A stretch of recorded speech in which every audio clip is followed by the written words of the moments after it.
Welcome to Samba Samba. Enjoy the video. You'll begin by making sure your Apple Watch is paired and updated. That avoids compatibility tickets later. On your iPhone, open Wallet and tap the plus sign to add a card. Follow prompts to photograph or enter details. Authenticate using Face ID, Touch ID, or your device passcode so Apple can securely provision the card to your account. Once done, watch for the prompt asking to add the card to your Apple Watch. Tap to assign it and continue to the watch side setup.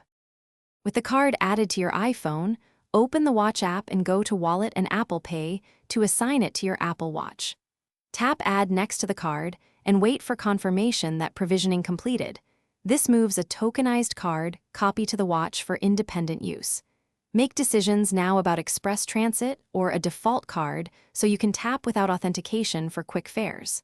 Once confirmed, you can reorder cards or adjust transaction settings directly in the same watch app.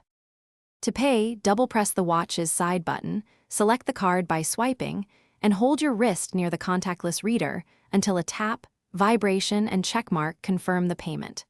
For transit, set Express Transit to skip authentication where supported. If a card fails to appear or payments decline, restart both devices, ensure region and bank support Apple Pay, and remove, then re-add the card from the Watch app as needed. That usually resolves token or provisioning glitch. Thanks for watching. Consider subscribing if we helped you.